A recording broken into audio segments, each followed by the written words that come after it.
Yes, good morning, welcome to Ireland AM. It's Sunday, August the 4th. It's a bank holiday Sunday. Woohoo!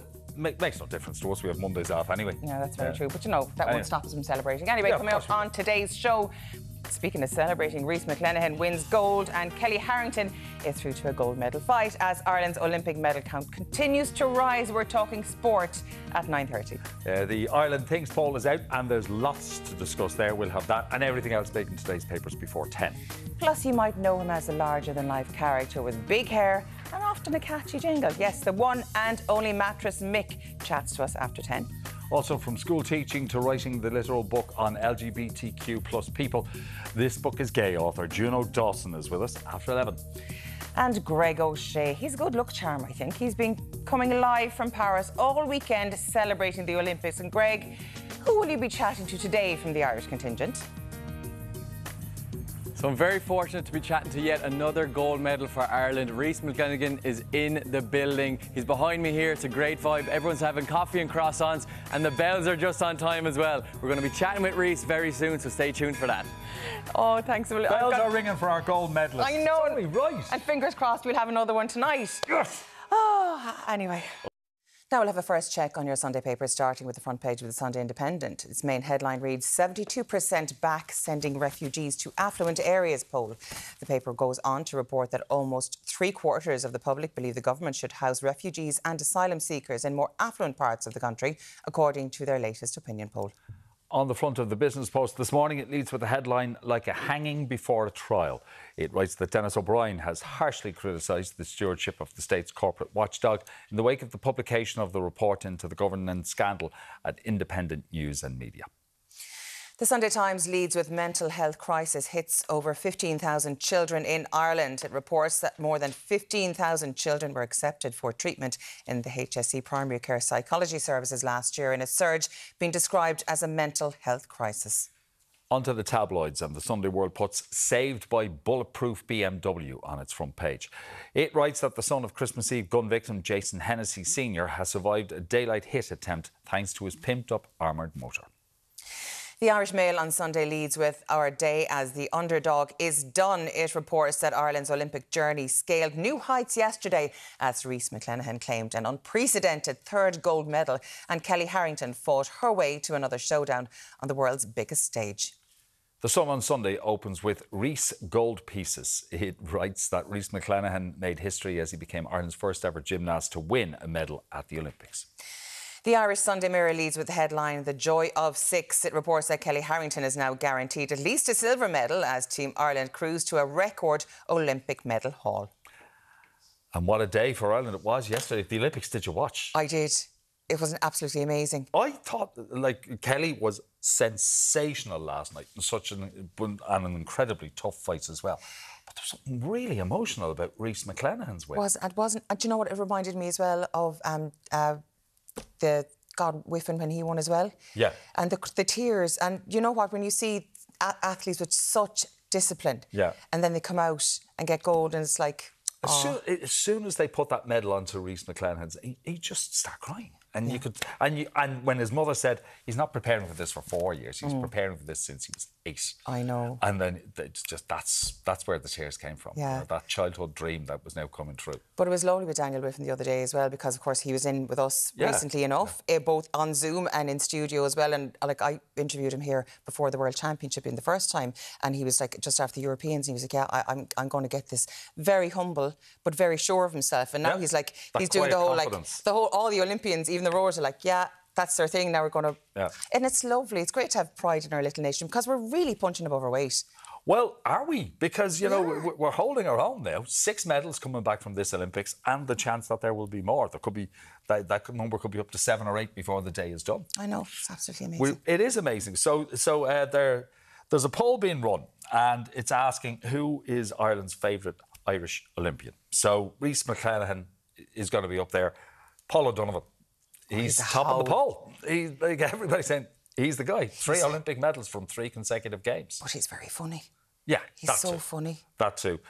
No surprise to see some of our other rowers in there as well. Daniel Whiffen, Mona McSherry, Kellie Harrington, Katie Taylor. Yeah. These are some of the people who are being mentioned. But when you think Olympics, do you have a favourite Irish Olympian? At the moment, I have to say I've an awful graw for Daniel Whiffen. An awful graw for him. He's just such a lovely, lovely boy.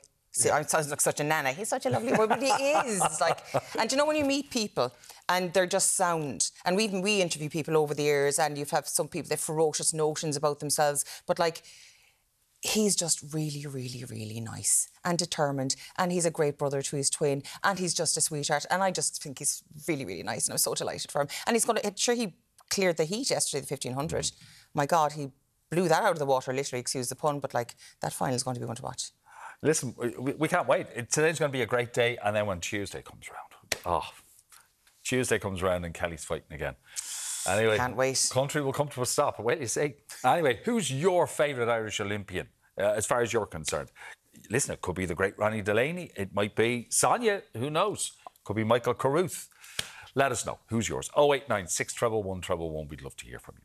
Up next, we're heading over to Paris for a chat with Ireland's superstar gymnast, the newly crowned Olympic champion, Rhys McClenaghan. We'll be back with you in just a few minutes.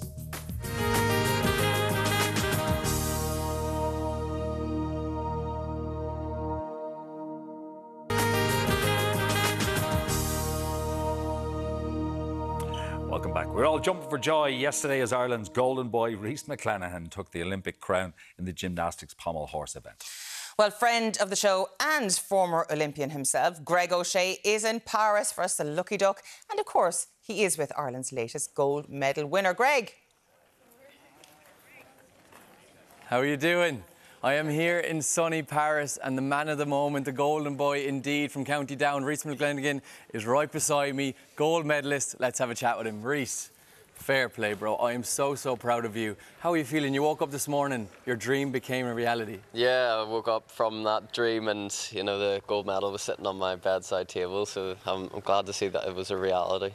It's unbelievable. And you had us all in tears yesterday. I was lucky enough to be in the Bercy Arena. I was very far away from you, but you still had me in tears. And yourself, with the Oran Naveen playing, you broke down a little bit, but just elation, relief, what were the feelings? Yeah, I was like switching between hysterically laughing and hysterically crying, which was just a demonstration of all of the emotions that I was feeling.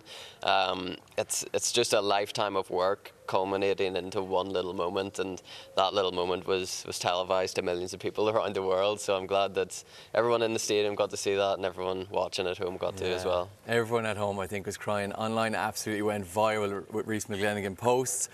But this isn't your first medal. It's probably the pinnacle for you, but you're a double European champ, double world champ, and now you have the gold medal. Was this the one that you were chasing? Yeah, of course it is, and it's a scary thing to do that as a young kid setting out a dream that has to be achieved in 10, 18 years I've been in this sport for.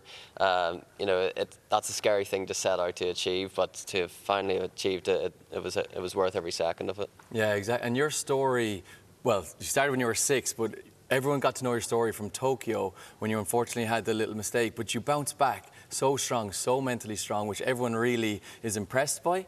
But since then, you've been winning non-stop. Do you enjoy having that target on your back? Like, you're #1 in the world, you're the Olympic champ now as well as the other Europeans and worlds. Do you enjoy being in that position? I do. It's the position that I've worked my whole life to be in, and time and time again, especially this last Olympic cycle, I've just proven that every time. You know, this is a winning streak of every single major championships in the last 3 years I've won. So that's something I'm incredibly proud of.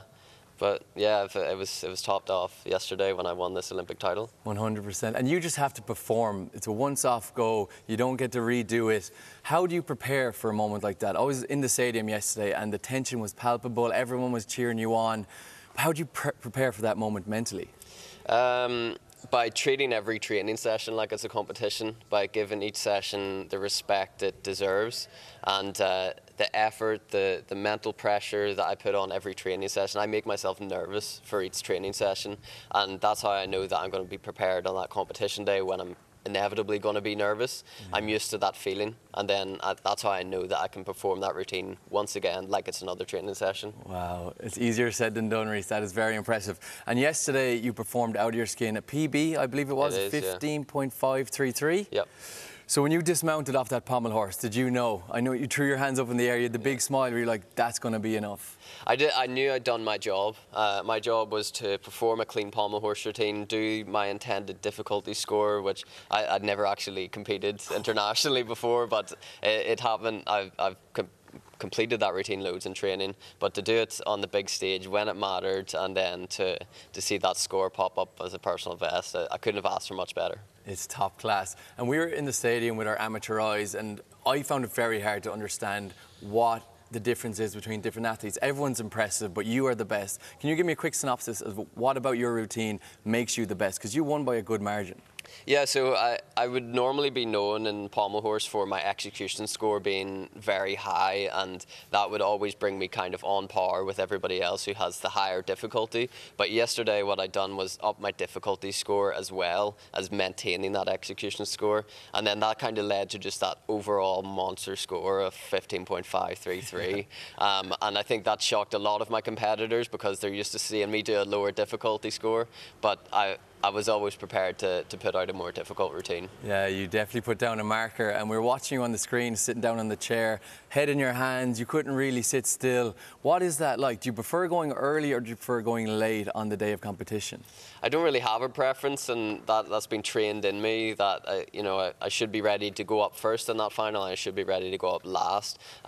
I've succeeded in both aspects of that. I was up first in qualifications, and yeah, I mean it was a nervous wait because there was 4 other competitors that could beat that score, but luckily I held my nerve and performed that best routine on that day. You definitely did, and you mentioned waiting there. Between the qualifications and the final yesterday, there was a week to fill that gap, and you're in the Olympic Village.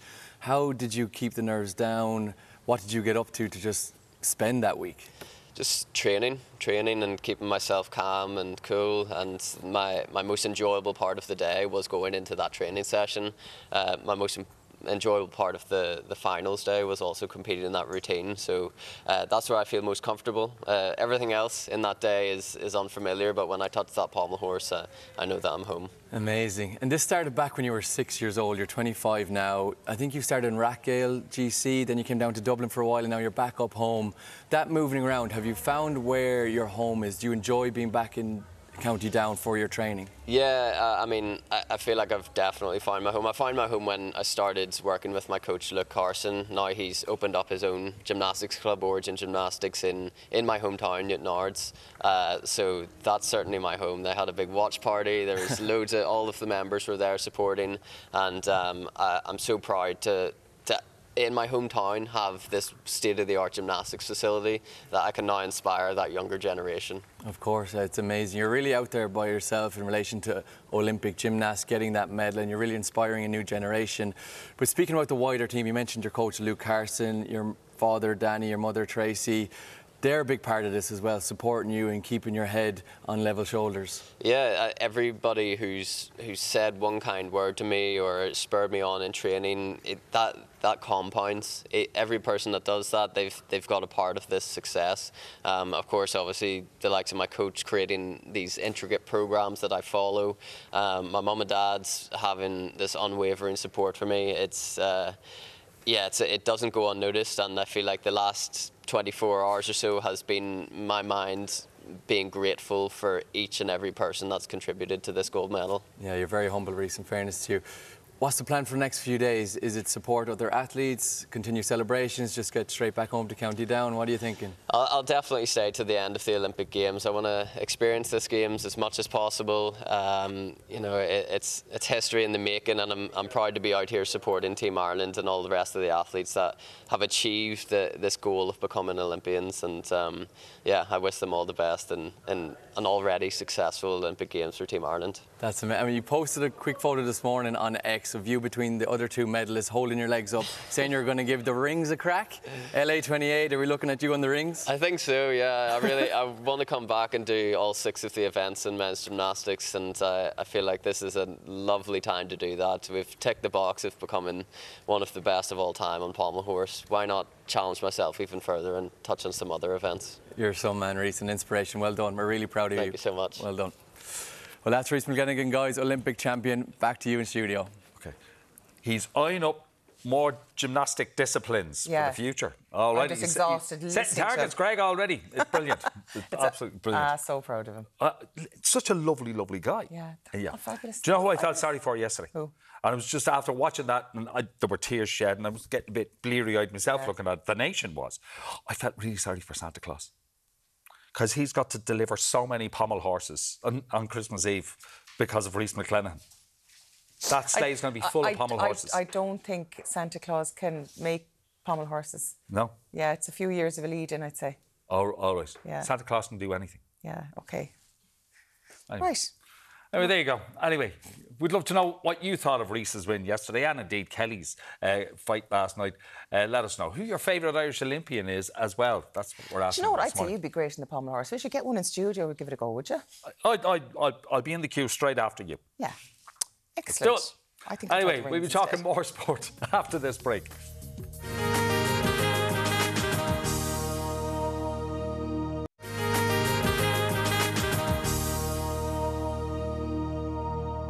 Welcome back. Broadcaster Jonathan Higgins is going through this morning's top sports stories with us, but we'll take a pick of the back pages and you can only imagine what they're filled with. First up, we have the Sunday Independent and Gold Rush. Brilliant McClenaghan fulfills Olympic destiny. That's Rhys McClenaghan, who claimed Ireland's first ever Olympic gymnastics gold medal yesterday. Next, we have the Irish Mail and Our Day as the Underdog is Done. Prince of the Pommel, Rhys McClenaghan wins Ireland's third Olympic gold medal in Paris. And finally, the Joy of Six. The Irish Mail are there referring to the fact that Team Ireland are guaranteed at least 6 medals at the Olympics after the heroics of Rhys McClenaghan claiming gold and Kelly Harrington securing at least a silver medal yesterday. Jonathan, it was quite a day. It was incredible. What a day of armchair viewing. Yeah. I think we all had our backsides imprinted on the sofas up and down the country. One of those days where you put on the TV in the morning and then, you know, it's nearly 10 o'clock and you're shouting and roaring and everything. What a unbelievable And you want day. to do it all again, though. Absolutely. Yeah. Why not? Why not? And what I love as well is it's got, like, say, non-sporty people involved. It's become the general conversation. Even as sports fans, we're now watching random sports. We're turning into experts on those as well. And like, I always, you know, why is he moving his hand there? That type of scenario. You're like, what are you doing? I've only started watching this a couple of moments ago, but brilliant. But like, joking aside, have we had a better day in Irish sport in quite some time? I'm not quite sure. The only day I can compare it to was the day that Ireland won the Grand Slam, and later that night Bernard Dunn became world champion. So that was a pretty big day as well. But yeah, it certainly it probably has gone ahead of that. And there's more to come. And yeah, We've equalled our best ever London target now, and you'd really feel like there's more medals in the bank or very, very close. Dan was talking to me about, will we get some more medals on the way? And I was just, yes, we definitely will. And it feels like that, doesn't it? Yeah. Irish sport, great place. And, you know, somebody said to me last night, who was looking at, so we've got a gold medal in gymnastics and swimming. Who are we, the United States of America or something like that? But it's incredible, and everyone glued to the TVs yesterday. Everyone will be glued to the TVs again today, and it's just remarkable what they're achieving. And like Rhys's interview even this morning there as well, just buzzing for him. Like he's thinking of doing some of the I know, other that's just showing off now, isn't it? But you know, his mother. This morning we were saying 6. His mother said 8 yesterday. That from the age of 8 he was working towards that moment that occurred yesterday. So you could understand the tears. Oh, absolutely, and particularly like let's not forget about Tokyo. And, Yeah. Like we saw one another performance as well struggle because the speed, like, I don't claim to be an expert or anything like that, but he is just baiting around the place there. Like, he's absolutely flying around the place. Like, he what did he say? He said he took balls for himself to do that, and he really went for the, I suppose, the most difficult challenge he could get, and he absolutely nailed it. But it was just incredible viewing, and you know, what a guy, and yeah, there's certainly a lot more to come with him. Well, he's only 25, so there's still a lot more to come. After Rhys's win, we settled down last night to watch Kelly, and that was a tough fight. It was a repeat of the Tokyo final, and in the second round, the Brazilian came right back at her. But for the final minute of the third round, it looked as if Kelly was enjoying herself. It's a proper scrap, wasn't it? Yeah. Real scrap. Look, there's history between the opponents. Yeah. And then opponent going pro and everything that went with that. But Kelly's just so focused. Yesterday, I thought she let her guard let down afterwards in terms of the emotion about it a bit more. Prior to that, it had been, look, I'm not here to watch anyone else. I'm not going to any of the ceremonies. I'm not going on social media. It was tunnel vision, but you could see how much that meant to her. It was the final in everything bar the word really. But a proper scrap, like won the first one 4-1. Come flying out, has to take a heavy bit of trouble. But the third round was just... You heard the coaches jab, and then for about 5-10 seconds, just boom, boom, boom in the third round. And it was like a little victory parade, wasn't it? The last 10-15 seconds there as well, where she knew. But the class in that third round was just phenomenal stuff. Yeah, no, absolutely incredible. Like you said, she's a world champion. But I heard Eric Donovan say that could go against her, and it seeed as if Kelly certainly proved that going from professional to amateur as she did, it kind of suited Kelly more. Oh, well, yeah, it's different formats. It's more of a sugar rush, isn't it? The 3 rounds of 3, the 9 minutes, as opposed to primarily 10 rounds. The change, quite recent, qualify and then go pro and come back again. It certainly doesn't have that same focus. It touched on Kelly being so focused and so driven and had so clear one goal, and everything is targeted. And look, training these days is so minute in terms of what you're preparing for. And you could tell, like I think Eric said in CoCom, that she could go another couple of rounds as well. She'd waltzed the way through, like it was that victory played at the end. Certainly maybe a small little eye off the ball, but I think just Kelly's just a different Finals on Tuesday. Class. It's in Roland Garros. Roland Garros as well, which adds to the novelty as well, doesn't it? We're used to seeing, the likes of Nadal and his prom, you know, up and down on the clay. It's going to add a different dynamic, with huge support there as well. Last night you could see... They couldn't get them out. Yeah, you see Kelly nearly breaking down after the interview. I think it was a lovely shot. They kind of zoomed back out and she's just going, oh my God, here, what's going on? And the whole crowd still just idolising her. Yeah, no, fantastic scenes. And roll on Tuesday. Yeah, another party in the Diamond on Tuesday night. And absolutely. To celebrate gold, we hope. Someone else going for gold again, Daniel Wiffen. What another character. Great character. But, lovely guy, but just that lovely, quiet confidence. That perfect balance of being, I'm the man here, this is about me, and a little bit of, I suppose, subtlety with it as well. But look, can say he talks the talk, but he's walking the walk so far as well, isn't he? He won his heat and said it could have been 5 seconds better. I was nearly going, oh my God, you talked about Reece showing off there as well, I'll try a different sport. When he said that, I'm like, my God, can you imagine, like, your Bobby Fink, the reigning champion who finished 6th, just about scraped his way through. And then he sees that he's been beaten him. He only finished up silver in the other race, the 800, and now in the 1500, his race, and you can see Wiffen just going, oh yeah, I'll do a bit more, or I'm going to kick more.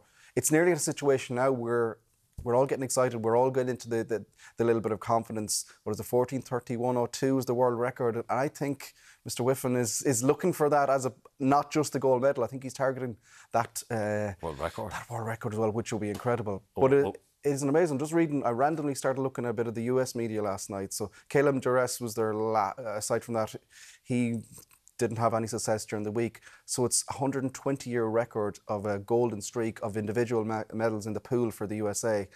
Unless tonight is going to go the way, that's a huge record. Probably just tells you the bigger picture of how good Ireland is doing at the moment now. We're like a superpower of the game.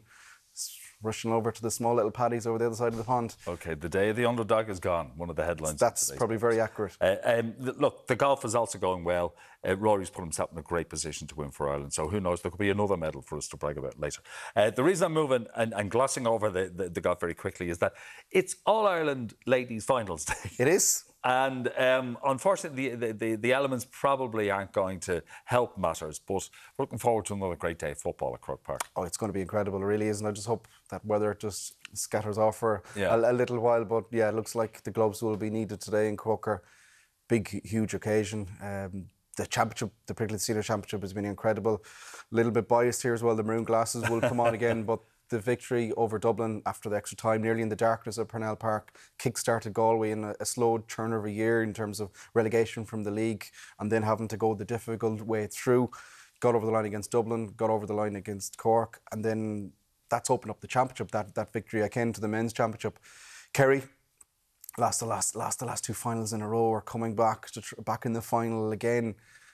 not quite fell over the line against Armagh in Tullamore in the semi-final, but only 1 point from play, 1 point in total in the second half. Yeah. Was a hard watch that second half. But I suppose semi-finals are all for winning and all that. They are here. They do have sharpshooters from distance in that as well. This Galway team have a lot of goals and a lot of big scores. Olivia Dively, 316. As I discovered myself. Yeah. 3 of them. Like, she's top scorer, 316. Roisin Leonard, 413. They're huge tallies in championship football. Galway, they get a lot of criticism for running the game. It's probably akin to the all-conquering club team in Kilkerran and Conburn. And there's a big backbone and a big transfer across there to the county side. One of the reasons why that league campaign probably didn't go the best because so many of the players from Kilkerran and Conburn were unavailable. Yeah.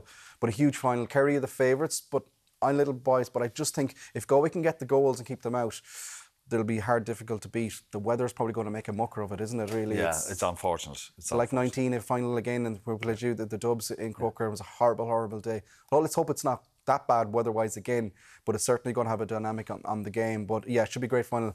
The Kerry shooters from range will be key here in that battle as well. Okay, well, we'll wait and see how that transpires. With 3 All-Ireland finals going on at Croke Park today, with the senior game, Galway and Kerry being the main one. Good to see you, Jonathan. Pleasure. All right. There might be too much sport on today. Did I ever say that?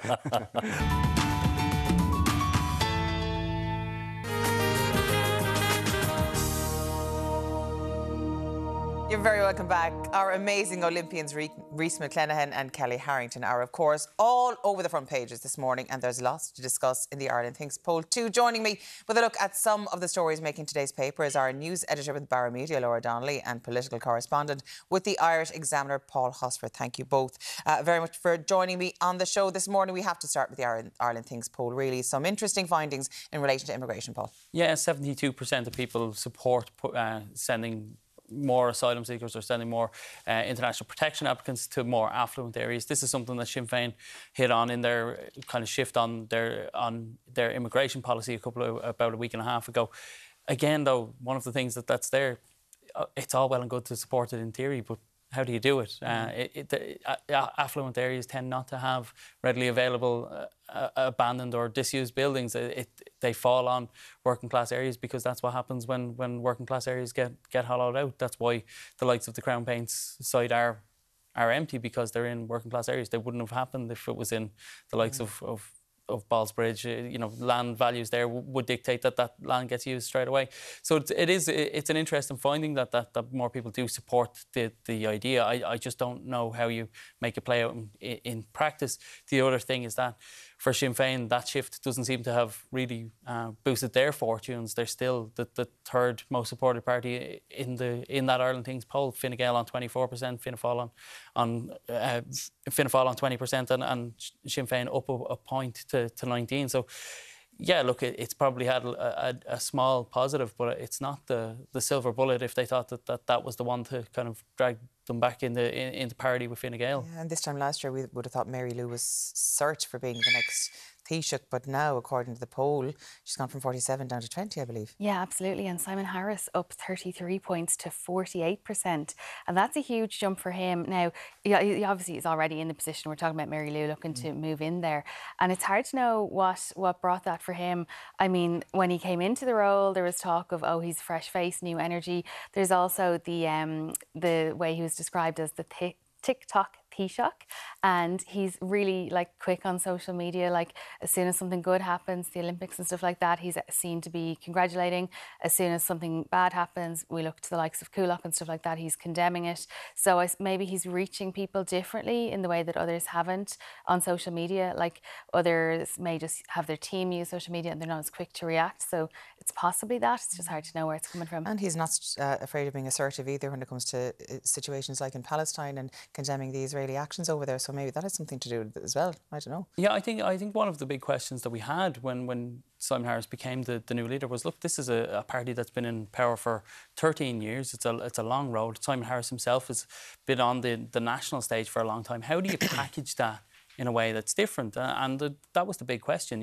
Look, there's not a massive amount of time left to change the direction in terms of actual legislation or policy. It's a three-party coalition, so the wiggle room for Fine Gael wasn't there. So at the time, I would have been kind of sceptical about the ability of Simon Harris to pivot, but really feels, when you look at the last couple of polls, that the public is looking at Simon Harris and saying, yeah, look, this is somebody who is honest or is good at communicating his message, is assertive, like you said, and is genuinely bringing a new approach to government. Now, whether or not that's actually telling in terms of overall policy is still yet to be seen, because it's been a very short amount of time that he's been Taoiseach. But the public seems to have kind of looked at the coalition government, looked at Simon Harris and said, yeah, look, this is a group of people who, they're not in love with them. There's no major kind of, it's not New Labour in 97 where Tony Blair was kind of swept to power because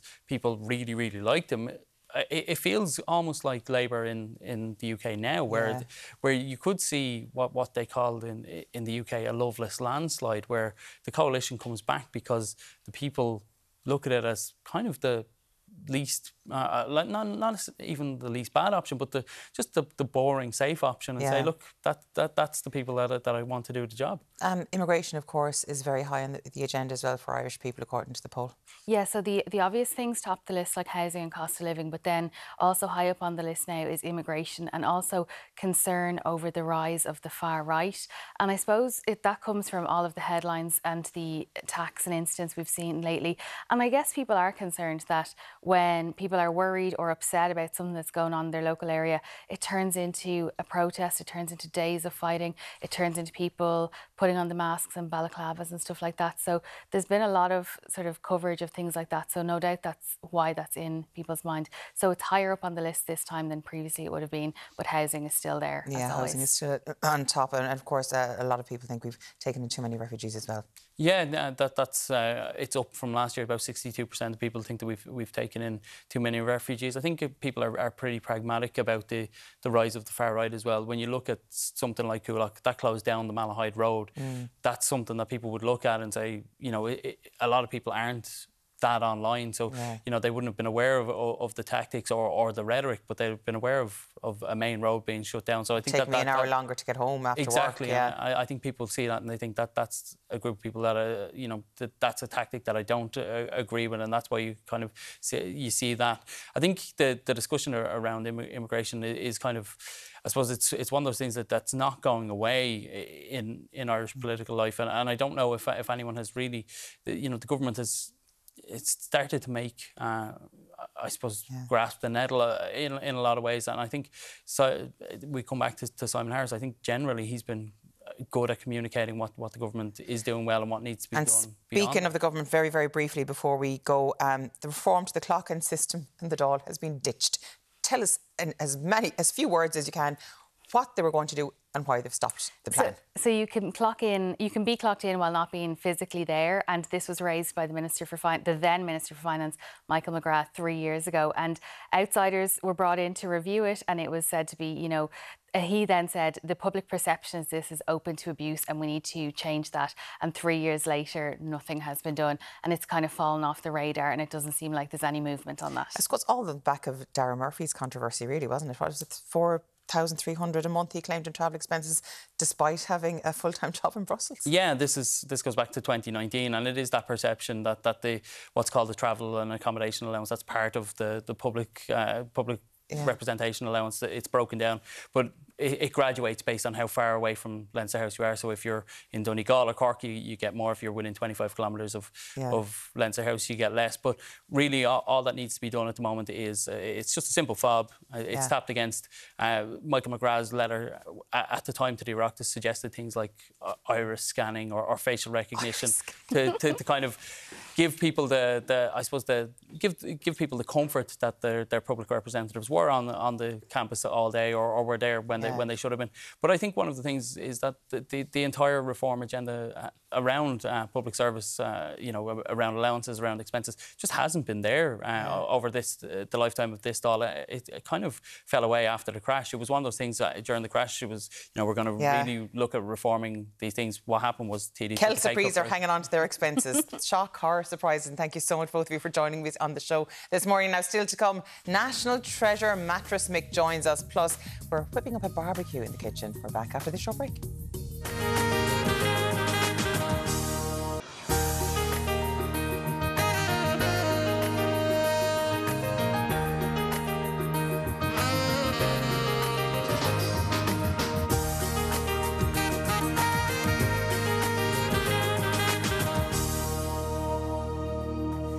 Good morning and welcome back to Ireland AM. We're with you for another 2 hours, so stay where you are and keep us company. Yeah, still to come. We'll be joined by the king of the bedroom. No, we're not talking about Christian Grey. Behave yourselves. It's Mattress Mick, of course. He joins us in just a few minutes. And it's starting to get quite humid this month. In fashion, it's the material that will keep you cool right through the summer. We're focusing on linen today. She's faced library bans across America and is still going strong. We're catching up with acclaimed author Juno Dawson, who is not only back, but collaborating with her own Nicola Coughlan. And our barbecue maestro, Dean Diplock, is working away behind us. What is cooking? Well, today we're going to do two things, but to start off on the first segment, we're going to make a Korean barbecue fillet steak pita bread. So a little bit different. All right. Spicy, got some gochujang Korean barbecue sauce in it as well, so something to enjoy. Okay. But spicy. Looking forward to that. Spicy, yes. Let's have another check on your Sunday paper, starting with the front page of the Sunday Independent. Its main headline reads, 72% back sending refugees to affluent areas poll. That's the paper goes on to report that almost 3/4 of the public believe the government should house refugees and asylum seekers in more affluent parts of the country. That's according to its latest opinion poll. On the front of the Business Post this morning, it leads with the headline, like a hanging before a trial. It writes that Denis O'Brien has harshly criticised the stewardship of the state's corporate watchdog in the wake of the publication of the report into the governance scandal at Independent News and Media. The Sunday Times leads with mental health crisis hits over 15,000 children in Ireland. It reports that more than 15,000 children were accepted for treatment in HSE primary care psychology services last year, in a surge being described as a mental health crisis. Onto the tabloids, and the Sunday World puts saved by bulletproof BMW on its front page. It writes that the son of Christmas Eve gun victim Jason Hennessy Sr. has survived a daylight hit attempt thanks to his pimped-up armoured motor. The Irish Mail on Sunday leads with our day as the underdog is done. It reports that Ireland's Olympic journey scaled new heights yesterday as Rhys McClenaghan claimed an unprecedented third gold medal, and Kelly Harrington fought her way to another showdown on the world's biggest stage. The Sun on Sunday opens with Rhys Gold Pieces. It writes that Rhys McClenaghan's made history as he became Ireland's first ever gymnast to win a medal at the Olympics. The Irish Sunday Mirror leads with the headline, The Joy of Six. It reports that Kelly Harrington is now guaranteed at least a silver medal as Team Ireland cruise to a record Olympics medal haul. So the Sunday Independent and Ireland Thinks poll have asked the nation who our favourite Olympians are, and we've got a whole variety of answers ourselves because we put it to you. Who do you think and who are your favourite Irish Olympians? Liz says Michael Carruth jumping around the ring. In fairness, that was joyous. That was what joyous. A moment. Barcelona 1992, and Wayne McCullough won a silver medal earlier that day. Yeah, that was a great great day for Ireland. The boxers have traditionally been very strong for Ireland. Incredible in for fairness us. to them. Liz says, Frank says Paul O'Donovan, but Joe says, don't forget Fintan McCarthy. Yeah. Back-to-back gold medals hardly ever mentioned. This may not be achieved again. Paul and Fintan are my favourites. Their achievements are unique and should get some special award. I think Paul's getting the attention because he's got medals over 3 Olympics. The whole three pull like a consecutive. dog thing with his brother, that went viral all over the world. Yeah. But it is true. Fintan and Paul have 2 goals on the bounce. A lot of viewers think he looks like a young Matt Damon, and he does. Yeah, He's we've the had image. that a lot. A lot of our texts are in saying that. Well, I think Fintan would be fairly happy with that. I'd say so. Rose says Jack Woolley, our local lad here in Tala. We all know of the horrible attack on Jack, but it did not knock him. He gets the outcome he deserves, and he is representing Ireland in Paris this year, and we wish Jack the very, very best. And this is lovely. Martha lovely says day. Gold for best smile at the Olympics goes to Fintan McCarthy. That's so sweet. And again, it's that Matt Damon thing. Yeah. Ger says, what is most inspirational about our Olympians is their humility and their success. A generation has been given a remarkable gift from them all. And there's still so more to come. I know the golfers are... Rory McIlroy is really doing well. Yeah, he's in 6th, isn't he? He's pushing to get himself into the medal positions. I've been correct, 4 shots off the lead. Yeah, 4 shots off the lead, and there's a day of golfing to come. So, that could go either way. But, we keep our fingers crossed. Jack Woolley is Wednesday, isn't he? Yeah, I think Tuesday or Wednesday, Jack Woolley, and then Kelly's fighting for gold on Tuesday. But Daniel Whiffin's going for gold again later today. So. And never mind the athletics. Rashida. We haven't even mentioned Rashida. Yeah. Or Charlene. Yeah, it's a massively exciting time. I know. Who'd have thought it? Our little country. Country our size, yes, we are. Anyway, we have another question to ask you today as well. Like, if you had a favourite band to reunite, who would it be now? For any of the boy band aficionados out there, because I know you're a huge boy band Well, fan. don't you know? You are Posters indeed. on the wall. There has been talk of NSYNC reuniting. NSYNC, yes, to mark the band's 30th anniversary. Justin Timberlake is actually in talks for a special project to market, as well as a live comeback show. According to The Mirror, there's other plans on the table to include an album and a documentary about the rise to 90s stardom. So there you go. OK, Jenny and I were in New York last year and we were down looking at the tree at Rockefeller Plaza. Yeah. And bumped into Joey Fatone. You did not? He did so. He was just there with his girlfriend. And I went, you. And he looked at, I looked at Jenny, and because Jenny photographed him, he was over here doing a TV show, and Jenny photographed him for that. And yeah, and we bumped into about 2 or 3 more times that day as we were just going about our business. Stalking him. No, he was just being a tourist, literally wandering Like around New York yourselves. like ourselves, just being a tourist. But there's plenty of people who'd be delighted to hear NSYNC are getting back together again. I know. Yeah. Bye. I was never a mad. I was more New Kids on the Block kind of girl. But you know what's really helping that as well? What? Deadpool. Because Bye Bye Bye is used. Anybody who's been to see Deadpool will know this. The new one, the brand Wolverine new one. Deadpool Wolverine movie. Yeah. That Bye Bye Bye, Deadpool does their own version of Bye Bye Bye. So that is helping things a lot, If I would you imagine. had a band that you wanted to reunite, Yeah. who would it be? Oh, wow. Oh, don't know. You know what? I'd love to see the Gallagher brothers back on stage again, just in case, just to see if there might be a row. when they're Might up be a there. row. I think it's safe to say there would be a huge row. I think I'd like to. Well, they were a great band when they were together. Yeah. God, I wonder who. What about you? Like, I'm trying to think. I never got terribly upset when any band broke up. To be honest. Did you not? No. No. Oh, See, all the bands I really, really like, most of them are dead now. So that would be wow. impossible. Okay. Yeah. I know there were tears in my house when 5 broke up, because 3 of my kids were mad about 5. 5, God, they were brutal. Ah, no, they were. I took the kids to see them in concert. They were actually great. I can't think of anything worse. No, listen. To this day, in our house, if there's a party going on, if we throw 5 on, the whole floor is full. Although I have to say, I have an awful graw for Westlife. Westlife are brilliant. They're brilliant. They're brilliant live. Yeah, I mean, and sometimes you go to concerts and it's kind of disappointing when you see them, but not Westlife. Hey, come here. Show. They broke up, got back together again, and filled Croke Park twice. I know. So that's how much of a demand there was for them to They're be back loved. together again. They are But who loved. would you like to see back together again? You can let us know about that at 089 611 111. Up Now. next, Martin, I've got some beef on the barbecue, that is. See you in 3.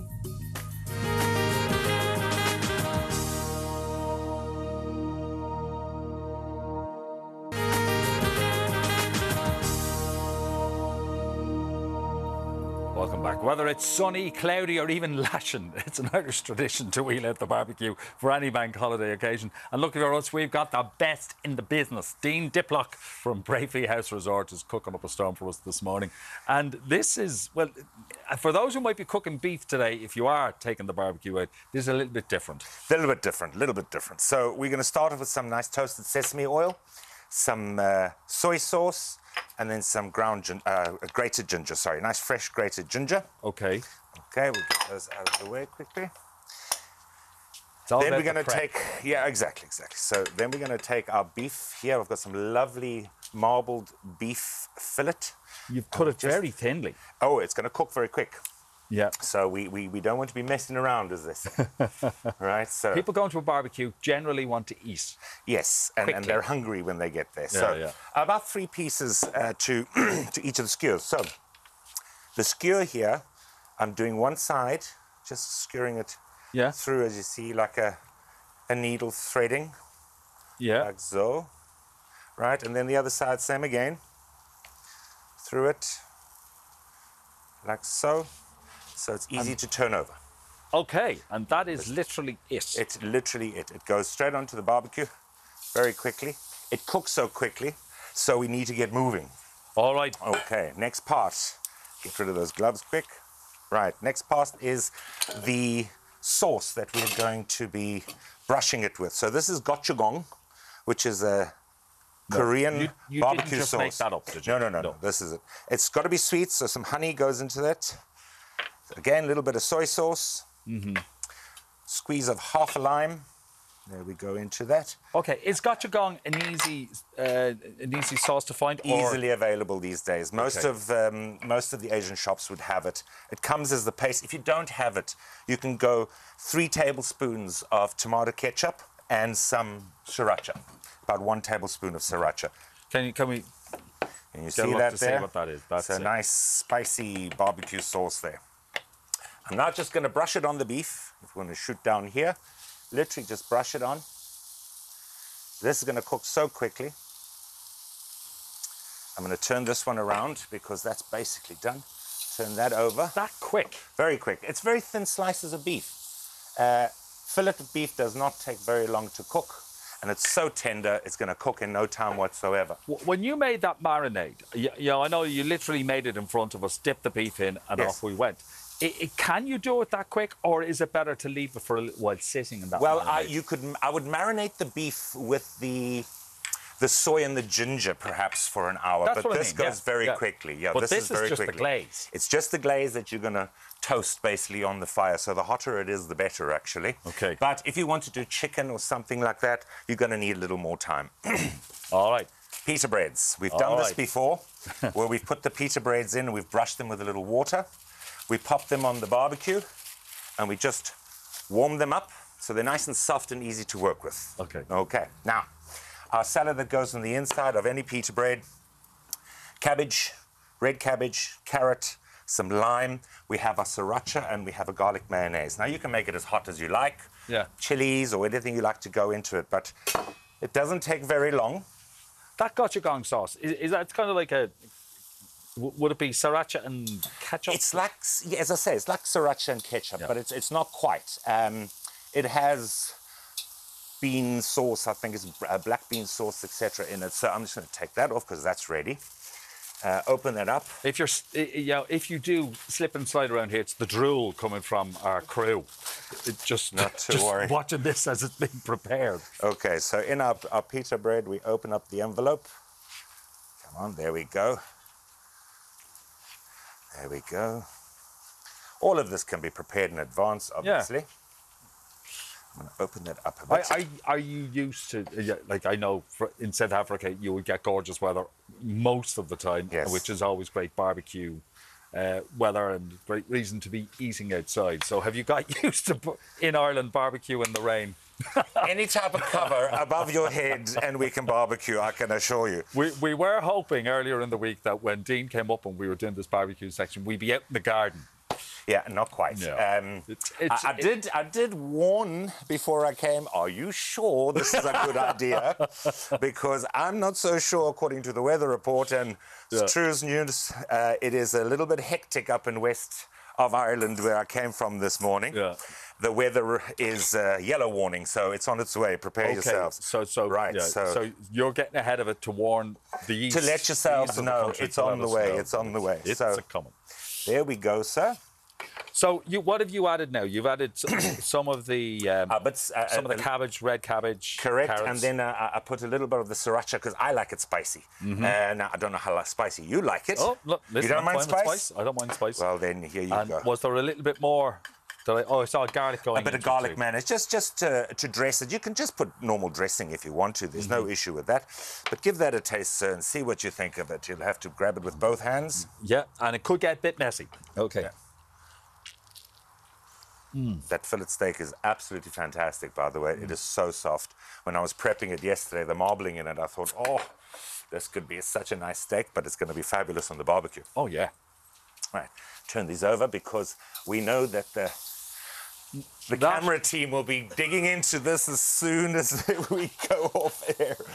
I can assure you. They're ganging up. Even in the gallery, they're going for it. Oh, good. That is delicious. Excellent. It's so different. But very tasty, very different. Very different. Different way to cook beef. Yeah. And we know, even despite the threat of rain, people will barbecue outside today. Why not? Every day is a barbecue day. Every day is a barbecue day. This really works. You're hanging around, though. You're not going anywhere. I am. We're going to do peri-peri prawns next. Baked in a bag. On the barbecue. On the barbecue. You don't want to see this. This is why he comes in so often. He's our barbecue king.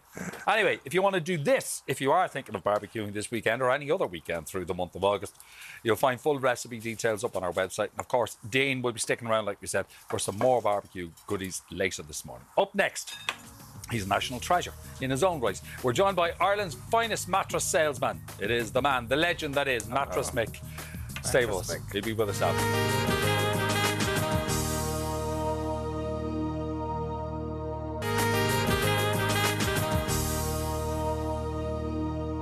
You're very welcome back to Ireland AM. Our next guest is an Irish salesman whose signature style and luscious locks have garnered him nationwide fame and made him the country's favourite mattress marketeer. And now he's set to tell a story on stage once again. Mattress Mick, good morning to you, sir. Hello, Great to see you again. You're looking well. Thank you very Love much. the colour. Like the red jacket. Did you not get the memo? And the lipstick is matching. That's I suppose. Well, there you go. Yeah. Yeah. okay. So we are in sync, if you pardon the pun, on this day when the boy band are back together again. Anyway, great to see you. Thank you very much. Thank you. I know you are you might be of a different vintage, but your character, Mattress Mick, is 16 this year, I think it is. 15, I reckon. 15. 15. He's 15. Yeah. He's a troublesome teenager then. No, he's, in my mind, he's 16. Yeah. But, and I hope he goes to be 26 and 36. But we'll see what happens. Okay, but that whole concept came about just out of a simple conversation. Yes, it did. I was always in the retail business, but I folded one company up there back in 08, 09. I was in the Northside Shopping Centre. That was the crash, wasn't it? Yeah, that's correct, yeah. And I looked at what we were selling mostly was beds and mattresses. And as you know, everybody needs to go to sleep. Yeah. So I did have a property in my own name, which I could continue. So I decided I'd do a mattress and bedding showroom, just selling mattresses and beds. First of all, for two reasons. They take up a lot of space and I had very little money. So we started on that and I had to come up with a name. So I did meet a friend of mine, Paul Kelly, and we discussed different names. We had Mattress Mike, Mattress Mickey, Mattress everything, but Mattress Mick sounded the best. Yeah. And then we had to decide who was going to be Mattress Mick. So I could have had an actor, a cartoon character, or me. And I was the cheapest and the best looking. Oh, well, without question. Thank you very much. Thank you. So we went on this, what I call a guerrilla marketing campaign. We promoted it everywhere, on bus stops, on bus shelters, on back of police cars, anywhere we could. And we got there. You were everywhere, though. I know. Absolutely everywhere. I know. And it's kind of overnight fame for you, really. You're being stopped in the street. You're still stopped in the street. I know, and I love it. Every minute of it. You get all these beautiful girls coming up, can I have a selfie? And you go, yeah. Yeah, of course. Now, the musical is not something I thought you'd ever go down that route, to be quite honest, Mattress Mick the musical. But tell us, it's essentially your life story, isn't it? Yes, it starts back when my family had a business in Pearse Street. So that was a drapery store. And it goes back to then. And it tells the story of when I worked in a bank when I left school. I went to Sing Street. I worked in a bank. My dad died when I was very young. I was only 19 when he passed. Right. And we still had the shop. And I always wanted to be self-employed. I always wanted to be working for myself. Yeah. It's in the family tradition, I think. Yeah. So I left the bank. I started selling furniture out of the shop in Pearse Street, and I also sold bottled gas. So we had bottled gas, furniture and drapery all in the one store. Wow. It was like the country shop in the main street. Yeah. But it worked. I didn't it was post office. No, I didn't get that. So it worked, and it grew and grew and grew. And then I was successful in getting a big lease, a long lease in the Northside Shopping Centre. That went on, and I had one or two other little shops around the place. But in 08, 09, things went wrong, and that's when I created the Mattress Mick brand. Now, I couldn't have done it without social media. I couldn't have done it without the help of my friends and Paul and other people. And it was a good journey, a great journey, and I love it. And the musical is telling this whole story. Mm-hmm. It's right up from the start up to today. But like any musical... You can be in the musical if you want to. Oh, can I? Yeah, just the last. Fabulous. Geez, there's an offer. Yeah. Well, there you go. Or under my notice. So that's it. New career for So me. I'm doing the rest of the show on my own. There you go, folks. But the thing, like with any story, Yes. it will entertain us, it will make us laugh, but it tells us everything. It does. There It are tells the you low whole moments story. too. There's 11 actors in the show. The guy who's playing me, Conor Duffy, he's very good looking, by the way. Well, he had to be. He has to be, yeah. There's 12 songs, which have all been written by the girl who created the show, Josephine McCaffrey, and they're all lively songs. It's a show suitable for the whole family, not just adults, but the whole family. And in fact, children love it, kids love it, particularly when I'm out. There's a famous video we did called Back with a Bang. Yeah. And kids come up to me on the street and say, "Oh, he's back with a bang. There he is." And I love that. And I think There's the video. Oh my goodness. That's some outfit there. Isn't it super? You should have brought the hat in today now. But you've become such an icon. You're even in Roddy Doyle's books. Like, Yes. that's mad, isn't Yeah. it? What do you think it is about you that makes you so beloved to the Irish people? Well, I think I'm an ordinary person. I'm not up in the clouds. I meet and greet people. I'm from Dublin, from Pearse Street originally. And I think people can associate that. Yeah. They like that. It's a good feeling. And I'm very approachable. Very approachable. I also like helping people, doing good deeds. Not that I'm boasting about that, but I do enjoy it. And I also like giving lectures or talks in schools to young people about where they're going to go in their future. And one of my very important words to them is, if you try something and it fails, you're not a failure. Yeah. You know, you're not a failure. Start again. If you make a mistake, don't give up. And that is one of my very important messages that I try to relate to young people. Well, like so many other, not just business people like yourself, but you hear actors talking about it, you hear sports people talking about it, that they enjoy their great achievements, but they learn more from their mistakes. The mistakes are necessary, I think, to move up. Yeah. Yeah. Not too many now. Okay. You're saying that social media played a big part. Yes, it did. In how it worked. Stephen Fry was also part of that social media elevation. I had a big poster at the corner of the Five Lamps, which I put up without asking permission. Okay. But the guy who owned the site contacted me within 24 hours of the sign going up. And we've since become very good friends. His name is also Flynn. I'm Michael Flynn. His name is also Flynn. Yeah. And Stephen Fry was coming in from Dublin Airport, I understand, and he saw the sign and he tweeted about it. And that was amazing boost to the brand. Yeah. At the time, he'd probably the most followers. Wasn't he the He first has, big yeah. star on on Twitter, Twitter? yeah. Yeah. It was an amazing boost. So I replied to him, offering him a free mattress. But he never took it up.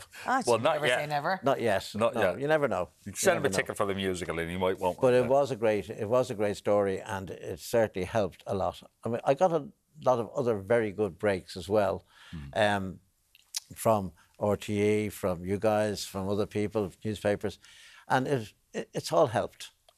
Okay. What I love is Mattress Mick can pop up just about anywhere. That's right. Even though you just stay in the one spot. That's correct. Because you have been very clever in developing a whole load of cardboard cutouts That's correct, yes. that seem to tour the world. I've been everywhere. I've been at weddings, I've been at funerals, christenings. I'm in Toronto. We had a very successful documentary done about us called Mattress Men. Yeah. And that got an IFTA award back in 2017. So people tell me, we have your cardboard cut, or they get them made in Australia or in China or whatever, and they put them in their Hen apartments. parties. Which? Hen parties like you as well, I believe. Absolutely. Yeah, and you're delighted with Oh, no, that. he's happy to show up for them. I have There's no a cardboard friend of mine- cutout for that one. A friend of mine has a bar in Marbella in Spain, and her name is Jackie, and I sent over some cardboard cutouts to her and some beer mats. I get these Right. beer mats done. And the Irish go there for their stags or their hens, and they love it. They actually love it. And they come, they get the photographs, and for example, Christmas, she dressed me up as Santa Claus. Halloween, she dressed me up as something else. Well, listen, you But got the it's red great. jacket on for And the Santa kids Claus love it, today. and Yeah. the public love it. But it's a great compliment, I think, to the Irish that they can associate with me, they can relate to me, and I think it's also a compliment to myself. Well, no, but Do it is. you know what it is? And fair play to you as Absolutely well, is. because you've done a lot of good work over the years, in fairness. Oh yeah, well, you give back a little of what Yeah. you get, and I enjoy it. Okay, don't lose the hair. You need to keep the hair. I Don't worry forget- about that every night, Martin. Will I wake up with a head of hair? You'd never be tempted to cut it and change up the old look, no? I've had offers. Really? I've had offers where you do a kind of a charity thing, get your head shaved. Oh, no. I have to walk away from it. I'm sorry about the charity. I give the money anyway, but I wouldn't Yeah, get the that's hair. Donate your to the signature look now. No, I wouldn't No. like it. No, No. you're I dead don't right. think I'd look right. You wouldn't look No. like yourself. No, No. thanks very much. There you go now. You have to stay on brand. Yeah, You have the to stay interest on in the brand, hen Michael. parties might wane now if they can't run their fingers through your hair, you see. You have to be thinking of those things. I know, it's great. But the musical is a jolly show. It's a great show. It's lively and it's full of fun. Okay, and it's listen. It's already been on stage, but it's coming back again, and we're looking forward to that. Yeah, we had it in Liberty Hall last year. Yeah. We sold out completely. We've tweaked it a little bit, changed a few little things that I wasn't entirely happy Okay. with. So Josephine worked with me on that. And it's a totally different show now, but mostly the same actors. Yes. And Connor is just brilliant. Okay. He is amazing. All right. Now watch Okay. this space. It's back in August. Back and with a in bang. September. Great to see you. Thank you very, Thanks for very coming much in. for having me on the show. Okay, enjoy your bank holiday weekend. A reminder to you that Mattress Mick, the musical, is taken to the stage again. It's going to be at the Barbican Theatre in Drogheda in September and at the Axis in Ballymun sooner than that. It's on this month at the Axis Theatre in Ballymun, and tickets are available at gr8events.ie and axisballymun.ie. For that, now we'll take a quick break. See you for fashion after this.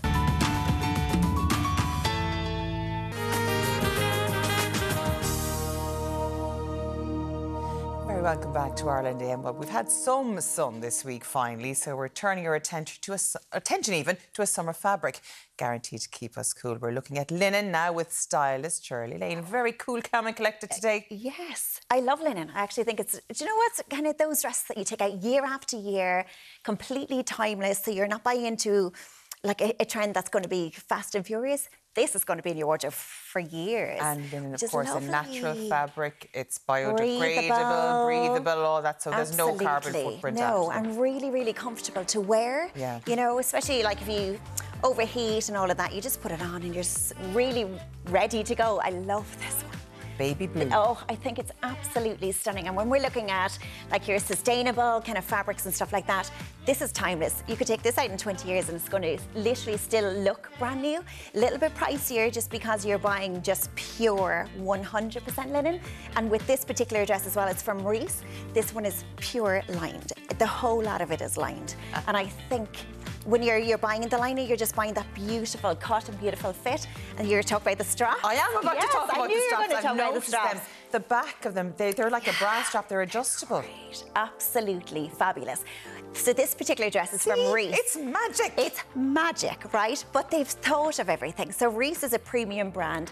It's based in BT2 in Blanchardstown Centre, but everything that's in the store, in the concessions, absolutely amazing. And again, this beautiful natural woven bag, which is absolutely gorgeous. But again, a little bit higher price point, but you get it back so many times over because it's just absolutely so stylish, so easy. But again, you're ready to wear it to any Those earrings occasion. are steel. Aren't they beautiful? $7.99.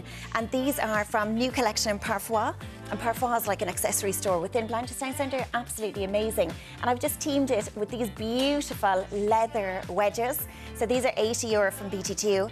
Absolutely so comfortable to wear. Plus you're fully strapped in. Oh, they're fabulous. Actually, you love things like this. For God's sake, I'm going broke from buying the stuff you bring into studio. But it's fabulous. I love this. And this now, again, we still have occasions coming up that we want to still feel summery and all of that. This is from Forever New and it's absolutely beautiful. I actually genuinely think it's a great price point for $125. Ruched. It's ruched, Why it's is that? lined, it's the most incredible fit. And again, Forever New are great for sizing as well. Really great range of sizing in store. But look at the way it's ruched across the waist. Yeah. So flattering, so easy to wear, no shapewear needed. And I love that's about what Forever I New love. as well. They elasticate a lot of their dresses, and you can see this in the back of this as well. So It's there is a give fabulous. on it. You can breathe and you're Yeah. comfortable. comfortable. I always feel with a dress like this that's fully lined, then it eliminates the need for shapewear because the dress is such a good fit anyway that you're super comfortable. But look at the colours going through it. Absolutely beautiful. And again, it just makes everything brighter and lighter. Look at the bag from TK Maxx. And joyous, it's isn't it? fabulous. And TK Maxx is across the way in the retail park, and they've so much over there. It's like a little treasure trove. I adore it. But that's a bag that you can actually fit stuff into, which is gorgeous. Yellow always cheers me up. Yeah, and then you have these beautiful nude sandals. And I love the sandals for the simple reason that there's so much going on in the dress.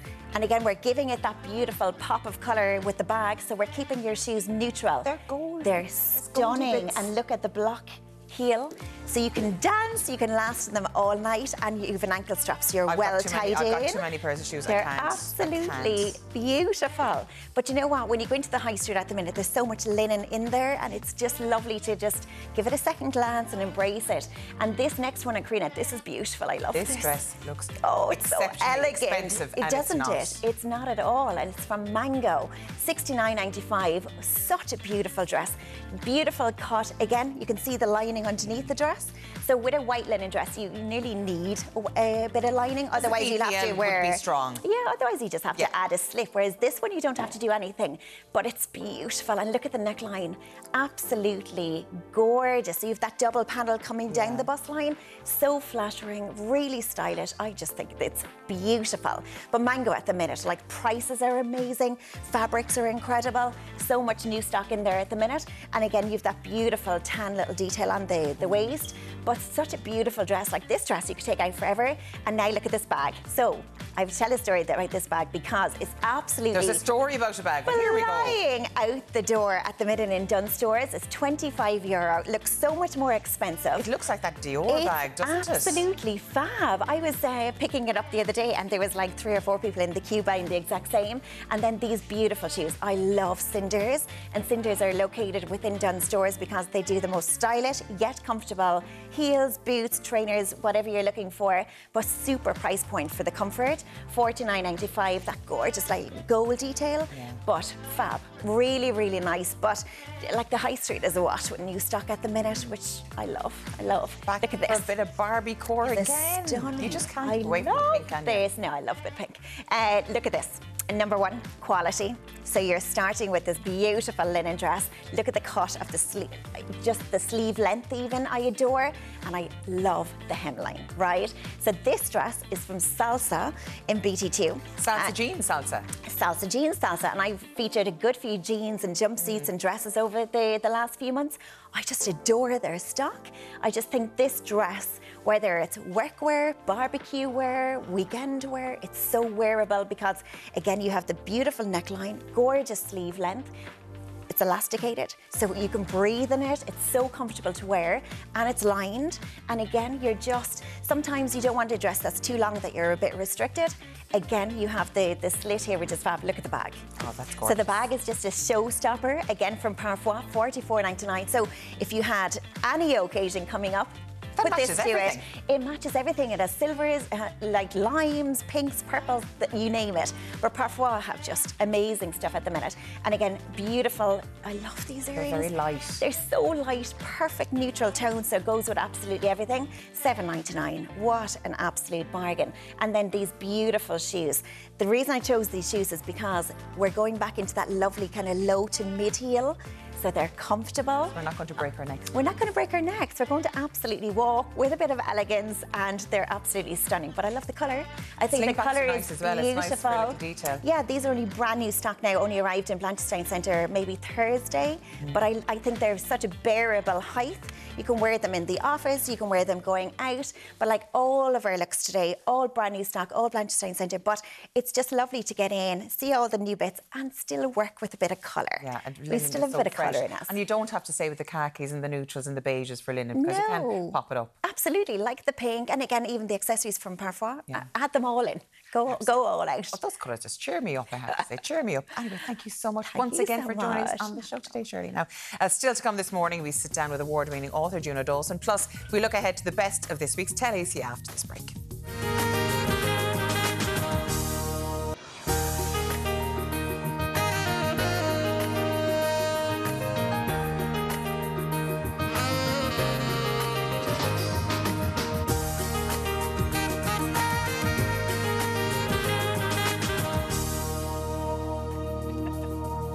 Yes, hello again. Thanks for joining us. You're watching Ireland AM. It's the 4th of August. Happy Bank Holiday Sunday.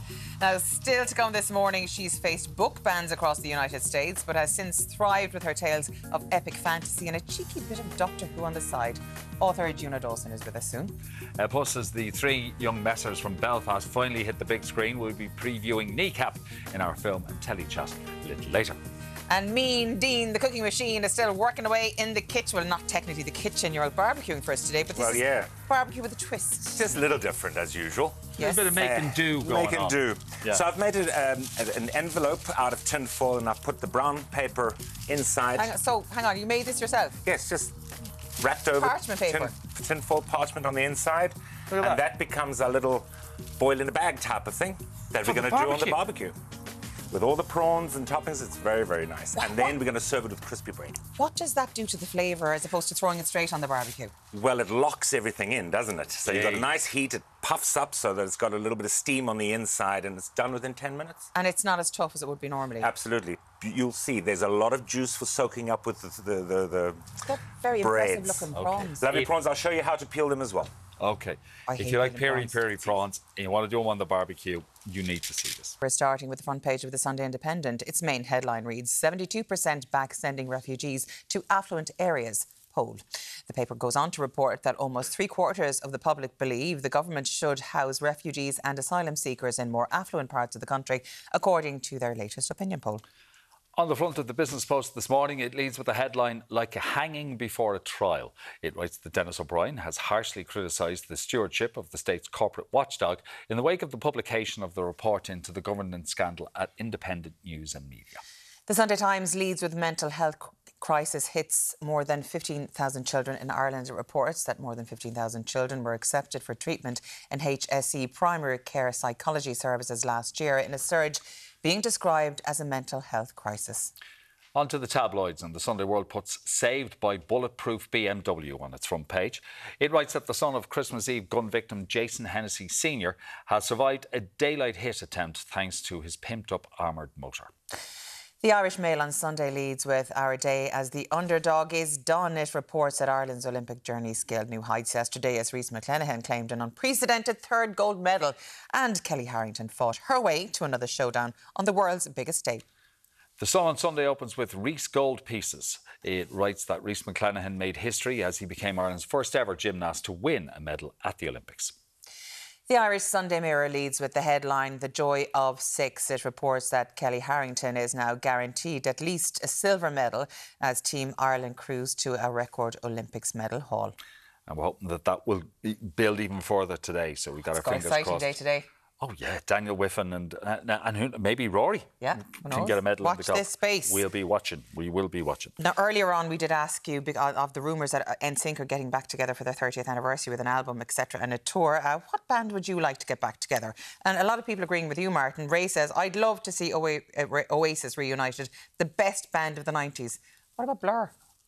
Yeah. Well, have they? Oasis. Well, they haven't really gone away. They haven't broken up. They kind of reappear every so Gorillas often. now, aren't they? Well, yeah. Well, that was what Damon I'm just saying took on. not broken up. I mean, like Blur versus Oasis, the whole father. But it would be job. good to hear that Blur are gigging once again. But yeah, Oasis on stage, they were just amazing. I know. Great group.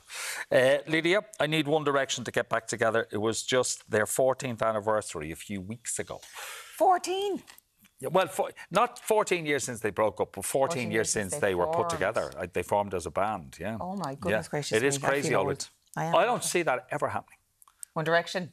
Well, Harry Styles and Niall as well, they're having great solo careers. So You never know. Maybe in 20 years' time, when they've no money left, they might do it. Nostalgia's factor. I'd say Liam would love One Direction to get back together I know. again. It's never really happened for Emma him. says, I can't stop listening to Bye Bye Bye since I saw Deadpool. It's so funny that NSYNC actually renamed their YouTube music video from 15 years ago to official video from Deadpool and Wolverine. I haven't seen it. I must go see that movie. The movie, well, it's Ryan Reynolds, isn't it? And Hugh Jackman, and together they're just comedy gold.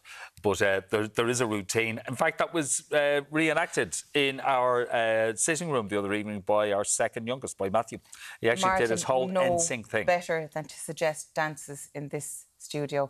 We just got out of the dancing after the Apple dance last week. I had to twerk yesterday, and you were actually admitting to the Wolverine Deadpool. I'm just saying that you NSYNC. have witnessed. Oh, we've got 5 going on. 5. This is 5. I'm not dancing. I'm not dancing. You could. Oh, this is terrible.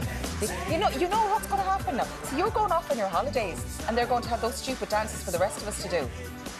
Oh God, you really have to. Of course they do. The kids they loved it. Oh, right. You see, even Anne behind the cameras is doing her 5 routines. 5 are great. I only know the Macarena. That's all I know. Well, prove it. I know. No. Go on. No. And behind the camera, we need more time. This means they want us to dance like performing monkeys. That's all we are. All we need is the cymbals. Anna's now stopped doing her 5 routine. Yeah, she's changed her mind on it. No good will come of this. No. After the twerking, that was a new low yesterday. Twerking was a new low. If by chance there's a band that you would like to see getting back together again, let us know. 089 611 111. We're here until midday. We're not done yet, and we might just get the Macarena out of Elaine. No, you will not. I think we need you on the catwalk doing that standing up. Deadpool. Right. Okay. Up next. The fantasy author whose breakthrough book sent America into a right tizzy. Author Juno Dawson will be joining us after this break.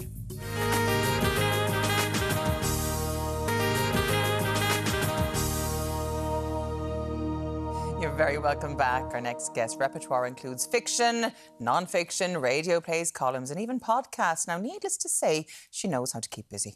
Joining us now to discuss the recent release of Queen Bee, the 3rd book in our internationally best-selling Her Majesty's Royal Coven series, is acclaimed author Juno Dawson. Welcome to the show, Juno. Good to see you. Hello, thanks for having me. How are you? Oh, we're all right. And congratulations on the release of Queen Bee. For those who aren't familiar with the series, just bring us up to date. What is it about? It's actually about 2 Irish witches who moved to the UK as children, and they are inducted into the official British Coven, which is a government organisation fighting the forces of evil. And so the main series is about modern day witches, but this is actually the prequel that goes back to the very first Coven and how Anne Boleyn was the original founder of Her Majesty's Royal Coven. She is the Her Majesty in Her Majesty's Royal Coven. So we're going back that far. All the way, 1536. These are like the original Spies. The original Spice Girls is how I would describe it. That was how the book was pitched. It's the craft meets the Spice Girls. And I think for my sort of 90s girlies and millennial girls, they've really understood kind of the appeal of that kind of girl gang. A witch girl gang is what I wanted to achieve. Absolutely wonderful. Brilliant. But of course, the series is so inclusive, very inclusive. Is that something that comes naturally to you now at this point, or do you have to kind of work and do it on purpose? That was always the plan. I mean, since I was in school, my friendship group has always been very diverse, and I wanted to write a book, you know, without sounding too lofty. I did want to write a book about feminism and how different types of women have different types of struggle. And depending on your background and how you were raised and where you were raised, you know, your experience of the world is going to be different. So it just made sense to me that this would be a group of women who come from very different backgrounds, but they're still best friends. And I think that's really important. OK, this book, Queen Bee, could this be blind read? Do you need to have read the previous books to be able to read this one? That is on purpose. You can start with this one because I'm a reader as well as a writer. And there's nothing worse that when a series has been ticking along for a while and you can start to feel a bit left out. And so I wanted to give readers a new way in, like a jumping on point. So you can start with Her Majesty's Royal Coven or you can start with Queen Bee, whichever you fancy. And it's an audiobook as well with somebody very close to our hearts, Nicola Coughlan. Were you involved in that process at all? I was. So I don't know, sort of like name drop, but yeah, Nicola and I bonded on social media over our love of Drag Race, RuPaul's Drag Race. And so I slid into her DMs and I was like, have you ever done an audiobook? Would you be down for it? And she was like, oh my gosh, sign me up. This sounds amazing. And so she's done all 3 of the novels. And I'm just continually amazed that she's able to fit me in amongst her somewhat busy Doctor Who, Bridgerton, movie, Barbie schedule. I'm astonished, frankly. Okay, this young adult genre, you've written this series of books about it. What is it about that genre that appeals to you? Well, Her Majesty's Royal Covenant, my first book for grown-ups, I felt like my original readers from 10 years ago had grown into adults. But I don't know, I think for all of us, and the reason I started writing young adult was, we all went to high school, and it's such a transformative time for all of us. I mean, again, it sounds quite sort of like a bit woo to say we all transition, but we do, we all enter high school as like a little caterpillar and emerge as a butterfly. And so I think that's why we're all, whether you are still a young adult or whether you're an adult, that's why we're still drawn to high school stories like Mean Girls or Twilight or any of these things. And I'm really happy that even though my novels are for grown-ups now, a lot of the work I'm doing in TV and film is still aimed at that young adult market, because I'm just very, I feel a real kind of kinship with them. It's such a difficult time, and I think it's a really unique time that's ripe for lots of different stories. Yeah. It's a good thing to tell, because they say the music, the movies, the books you read when you were in those 14, 15, 16-year-old years in your life are the ones that would stay with you. Oh my God, 100%. Even just me describing my new novels as Spice Girls meets The Craft, that is what I grew up on. And I think, so I wrote the first Her Majesty's Royal Covenant book during lockdown, and we just didn't know what was going to happen. And my husband was like, well, what do you want to do? And I found real comfort in going back to those things that I had loved when I was 16 or 17 years old. And I think going forward, I'm going to try and remember that, which is, don't worry about anybody else. Just do what makes you happy. And I think there's something so comforting about going back to that time in your lives and remembering the things that made us who we are. Yeah. And it must have been informed as well by your experience as a teacher in your previous life.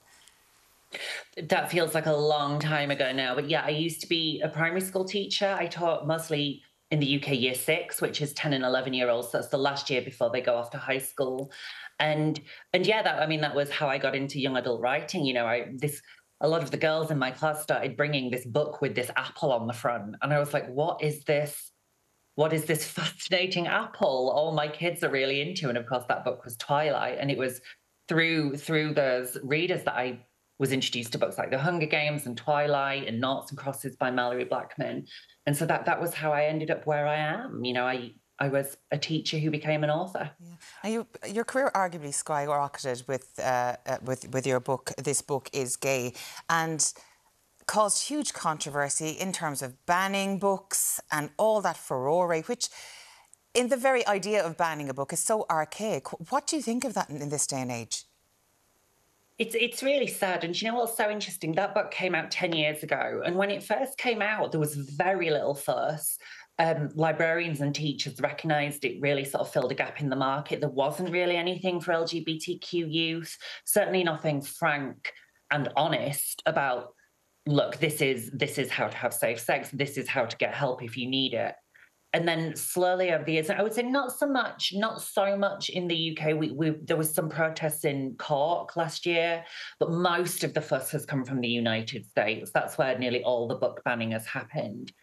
And it is part of a very organised sort of right-wing sort of organisation that they haven't really got much power in central government in America right now. So what they can do is kind of things on like a grassroots level. They can protest outside a library, or they can demand that books are removed from schools. And it just makes me really sad, because there are young LGBTQ people in those libraries, in those schools, who are still in 2024 being told that there is something controversial about their existence. And I like to think, 30 years after I was in high school, that we might have moved on a bit, but sometimes it feels like we just haven't.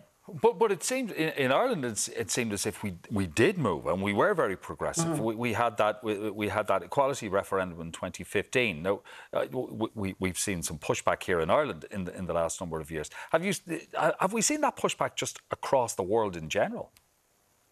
I think so, and I think if you look at sort of progress in terms of social issues, there is always a backlash. Whenever there's 2 steps forward, often there is a 1 step back. but it doesn't mean it's pleasant. I mean, I've seen this before. I'm old enough now to sort of lived through the 90s and kind of the debate around the age of consent and gay marriage. And now nobody really bats an eyelid at those things, you know. And I do feel that in terms of, particularly now, there's a lot of conversation around gender and trans youth and drag queen library hours and things.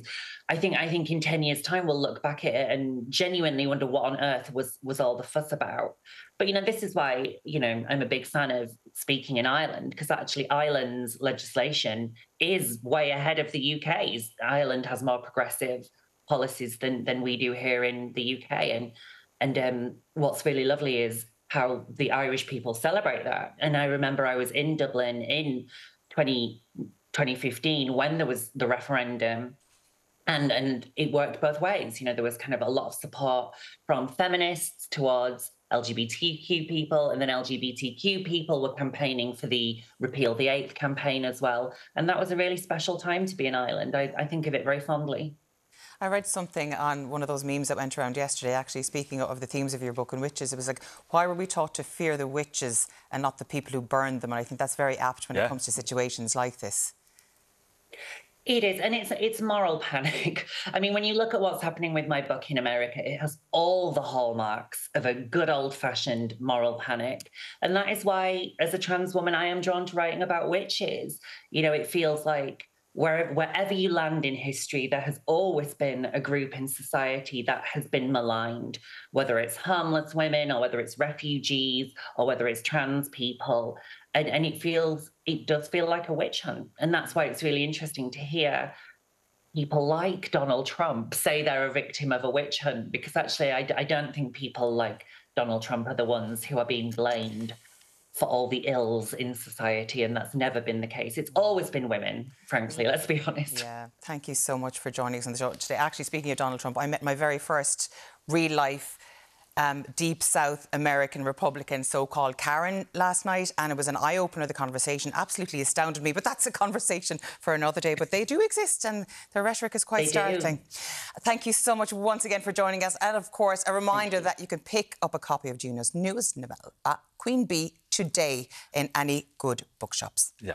All right, after the break, we're back out at the barbecue with prawns on the lawn. We'll see you in just a few minutes.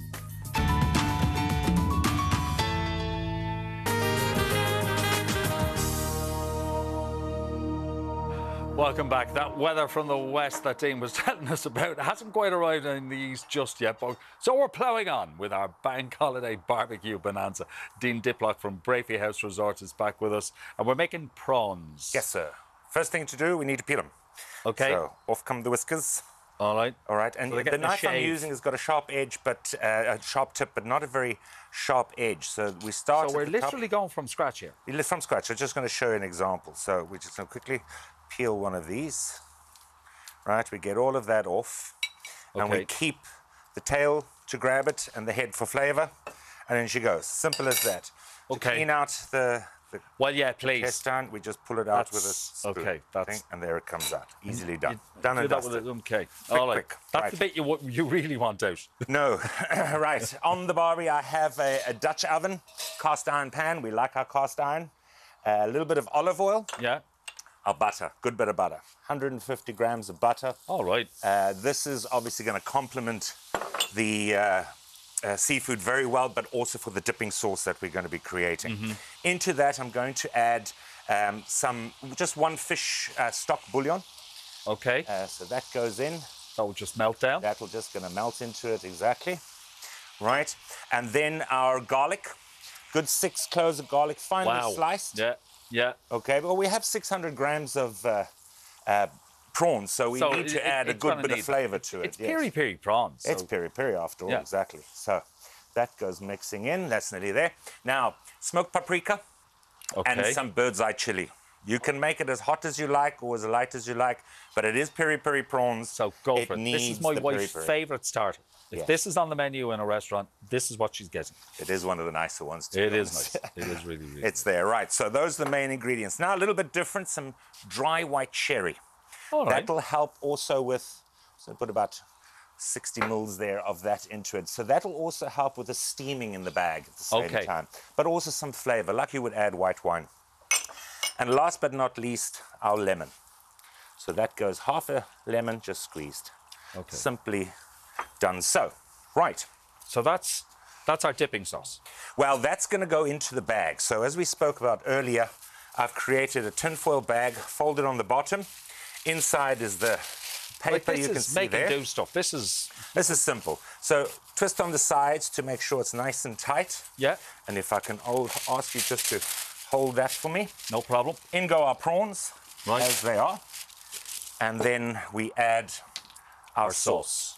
Okay. Now, this is why it's important to have the bag wrapped and the paper ready. In she goes. I'll set that aside.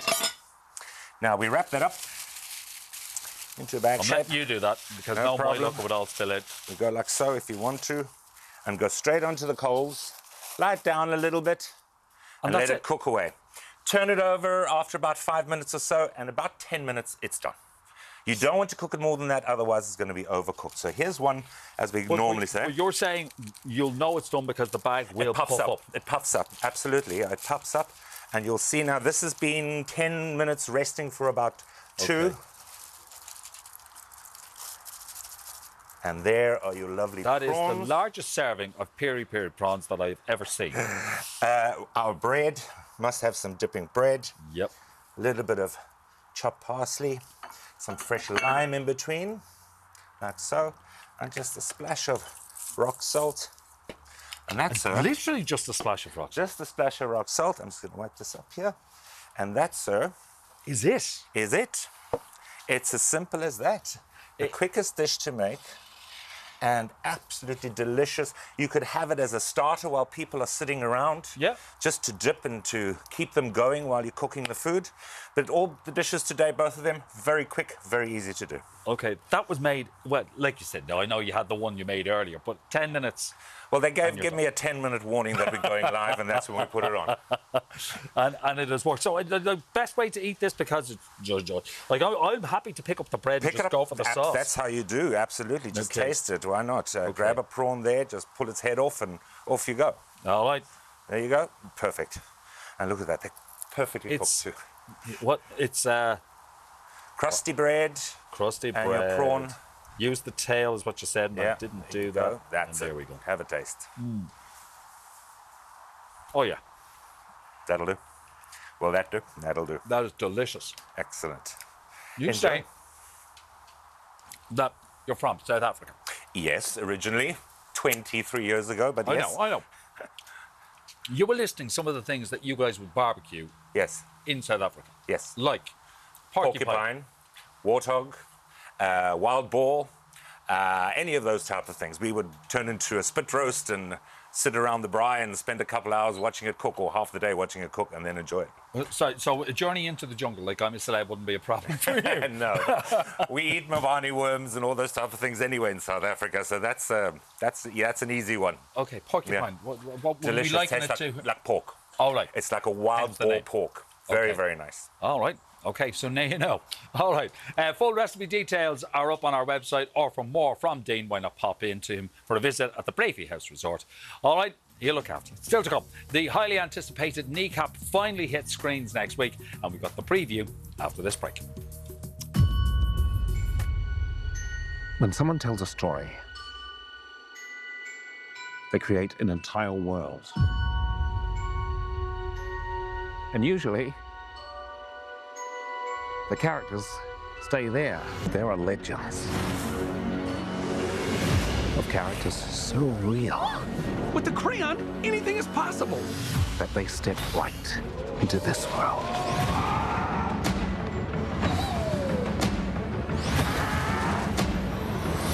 Do you know what brought you to life? It's what your crayon is made of.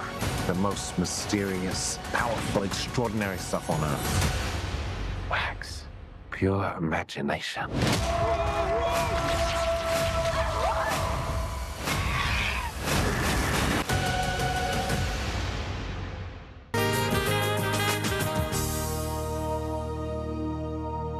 You're very welcome back. From dysfunctional superheroes to superstar Belfast artists, there's a lot coming to our screens this week, and there's no better man to break it all down than Cillian O'Sullivan. Ain't that right? That is for damn. I was going to wrap there, but I don't think. Please don't do that to us. Yeah, I really don't think the morning TV is ready for that. We already had Martin doing actions to a 5 song. I think we had quite enough, and twerking yesterday. So yeah, the viewers have had quite enough. Anyway, what you have for us? Kneecap. It's coming to cinemas and it's already getting rave reviews all over the world. It premiered at the Sundance Festival. It's an Irish-speaking movie, right? I'll give you a quick synopsis. Kneecap are this band who have kind of exploded out of Belfast in the last couple of years, and they rap Oscailga. And they're very proud of their Irish connection, and they're very proud and very passionate about trying to, you know, reinvigorate life into the Irish language. And this is a movie loosely based around them coming together as a band. And I was listening to an interview with them they gave to NPR over in the States, and the lads they're wild, basically. They're journalistic gold because of what they say, what comes out of their mouth. It's a lot of dry humour, but I don't know if the Yanks quite get that it's dry humour and they were taking it very literally. But I'll give you an idea. One of the things that happens in the movie, some of the maddest things that happen in the movie, they say they were the bits we didn't have to exaggerate because they were the bits that actually happened. The only bits they ever had to dramatise were the kind of more mundane bits. But there was one bit where they were caught spray painting a wall. They were spray painting in Irish rights, so Certa, right? And the police arrested them. And they refused to speak English, so they wanted to wait for an interpreter because they were going to speak Oscailga only. And one of the lads spent a whole night in the holding cell in the local jail because he refused to speak English when being arrested. And this is kind of one of the stories that started the ball rolling with the director and the co-writer of this to make this into this big thing. But it is getting rave reviews. It won the Audience Award at the Sundance Festival. So to give you an idea, in 2014, about 10 years ago, Whiplash won the Audience Award, went on to be an Oscar winner and huge. And so, of course, it is the Irish entry for this year's Oscars. Well, this is it. So there's definitely buzz circulating around them. And they play Glastonbury. They had Noel Gallagher, went to see them at Glastonbury. It was one of his highlights. Elton John featured them on his radio show. So there's definitely momentum growing behind them. They've been called the next Sex Pistols, which is mad. Yeah, because they're very much out there. Like DJ Provo has a, tricolour balaclava and doesn't drop it. He has that in interviews. And can you imagine that in the red carpets, the Oscars will be gas? But the stuff that's going to come out of their mouth, for that alone, I think is going to be worth watching. But yeah, this movie is, it's a high energy, high octane movie that's getting really well received all over the world. So when it eventually hits cinemas, it'd be nice to support an Irish movie like this. And next up, we have on Netflix, The Umbrella Academy. Our own Robert Sheehan, of course, the star of this. Yeah, so if this has passed you by, it's based on a comic book that essentially, right, if you can imagine, on one random day in 1989, 43 women all across the world gave birth inexplicably. They woke up that morning not pregnant. By the time they went to bed that night, they had given birth. That's terrifying. Each of them, I know it can happen. It can happen in a comic book. Each of the babies were born with a superpower. And this rich businessman adopted 7 of these superhumans in order to make his own crime-fighting league. But it didn't really work out because they ended up being addicts and not really socially, well-rounded, shall we say. And then at the start of this series, the first season, they all kind of come back together as adults when their adoptive father dies. That's what kind of brings them back together. And then they have found themselves having to save the world in various ways over the various seasons. And in this season, there is a warping of realities in that there is alternate timelines where they were born without their superpowers, and what would happen in that instance. Could they still save the world? And it's very much out there. Look, if you're into this series, you're going to be living for this final fight. They said all the storylines will wrap up in this, so this is the finale. And if you don't know anything about this and you're looking at this trailer going, this could be a little bit of me, well then Netflix has all the seasons up there for you to binge. Indeed. And we've another one coming to us will be bingeable for anyone who's first dates. I know. This series, season 22, and it's been sold all over the world. It is just such a good premise in that it literally is exactly what it says in the tin. People just go on their first date on camera, and the way they shoot this, it's not like in studio here now. We've got these giant big cameras and burly cameramen behind it, and we're very aware of the fact that we're on television right now, right? Yeah. But when they shoot this series, the cameras are small and they're hidden. So that's why you get these opportunities of real life happening, because they kind of forget that they're being recorded, and you get to see these really sweet moments. And then the beauty of it is when they have this date and then they're immediately brought back to a green room where they're interviewed. and ask the question, will they see each other again? And sometimes they both say, yes, absolutely. And it's led to marriages, it's led to babies, it's led to happily ever afters. And then sometimes, which let's be honest is our more favourite times, is when it hasn't worked out and you see the awkward tension between the two of them. It is just pure bingeable comfort TV. Another one we have coming to Virgin Media 1 tomorrow at 9, The Cuckoo. This looks kind of thrilling and scary. It's a psychological thriller where this family who want to get a little bit of extra income, so they take a lodger in, and the lodger isn't as nice as she initially seems, shall we just say. And she kind of inserts herself into the family as a wedge, and she drives the family apart. And you're kind of watching this, not really knowing if the husband is a bad guy or if you're just buying into the hype of this woman's perspective. And then the white...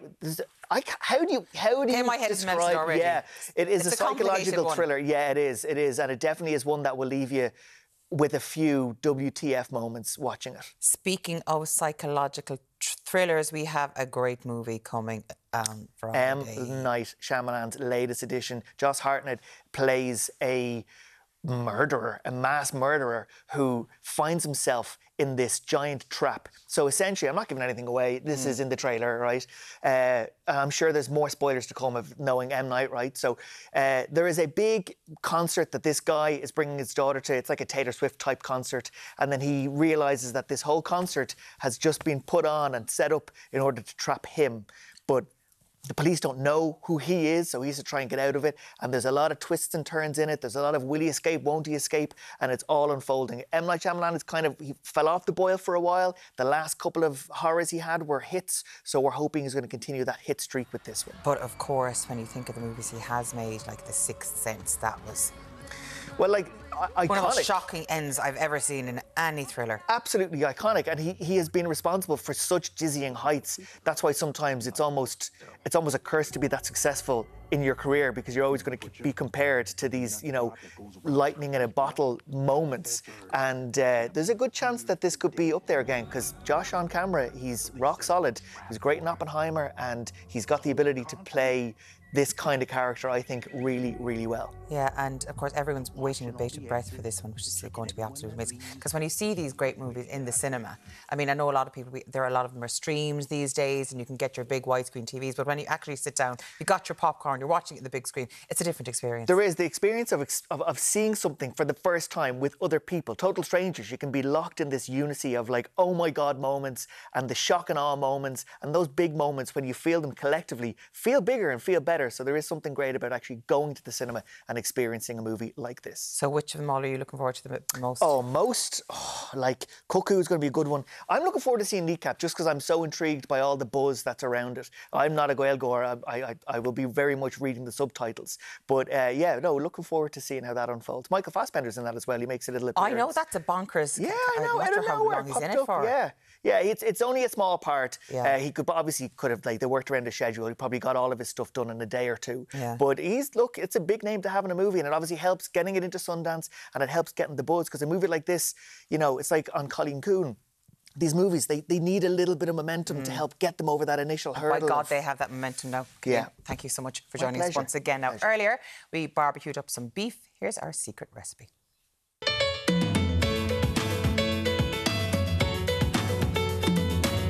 First, toss the beef in with your soy sauce, sesame oil and ginger before threading along 2 metal skewers.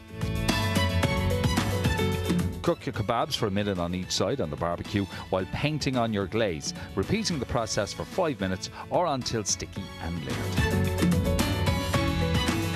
Warm an open pita on the barbecue and fill it with salad and sauces of your choice before placing the kebab in the middle and squeezing it all together before pulling out the skewer.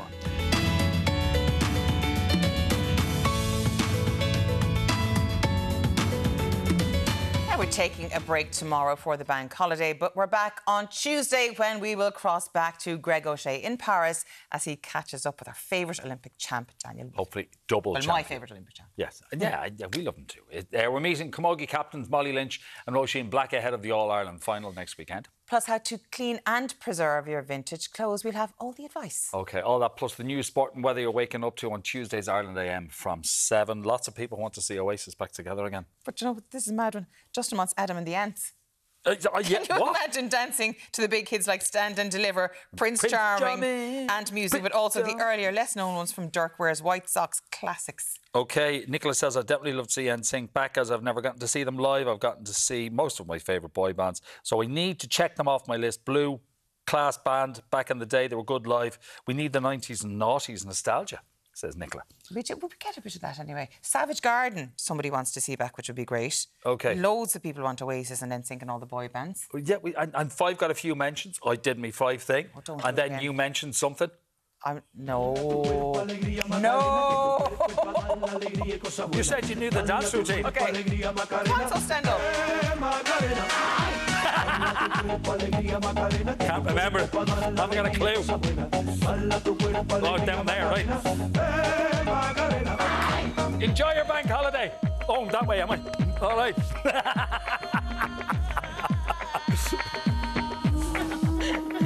Hey! Have a Macarena week. I am not trying to seduce you.